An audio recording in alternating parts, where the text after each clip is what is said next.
Joseph. Thanks. Just to follow up on the attacks in Iraq and Syria, it's been just shy, I think, of a month since the last reported attacks.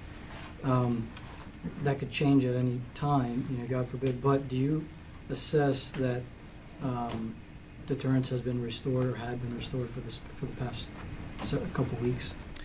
Well, look, I don't want to put myself in a situation where I'm predicting the future. I think we are obviously glad that we have not seen additional attacks, primarily because A, it's dangerous, but B, because our forces are there to focus on the defeat ISIS mission, and they'll continue to stay focused on that.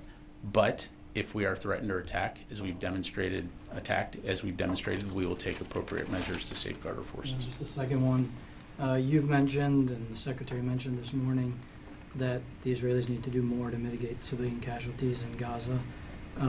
That comes up almost in all the readouts of the Secretary's calls with his Israeli counterpart. Have you guys outlined or put forth what the potential consequences or what could happen if they don't? I mean, you guys have been calling for this for probably since the second or third week since the military campaign started, yet we haven't seen much change, at least in terms of the number of casualties. Well, look, I mean, again, at the end of the day, Israel is a sovereign nation that's going to conduct operations. So I'd refer you to them to talk about specifically what they're doing. But again, we've highlighted that it is their inherent right to defend themselves. We understand that, but it's also important that they take civilian safety and mitigation into account as they're conducting their operations. I mean, Secretary Austin talked about this at Reagan in terms of don't allow tactical victory to be taken away by strategic defeat. And so, again, we're going to continue to consult closely with them. We're going to continue to expect that they abide by the law of armed conflict. If I may, sorry, just to follow up on that. I mean, we've heard this now multiple times, but it seems to be falling on deaf ears. I mean, have you guys relayed to them any potential moves that you could make if they don't heed these calls? I don't have anything to pass along to you, Joseph, other than, again, we expect Israel to operate as a professional military.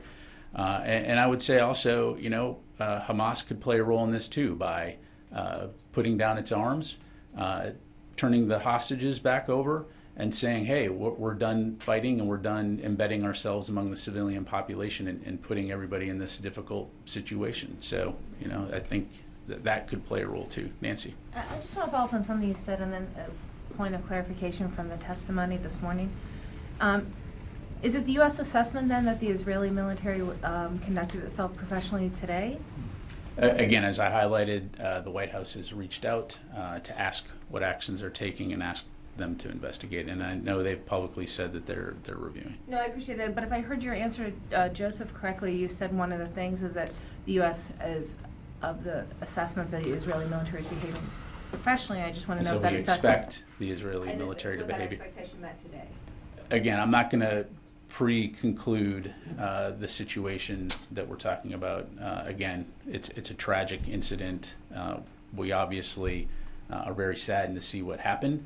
But again, I think Israel needs to investigate that. And then could you clarify an answer that the Secretary gave to Representative Whitman in which he said that there's not a standard procedure to notify NMCC when the Secretary moves? And I don't understand under what circumstances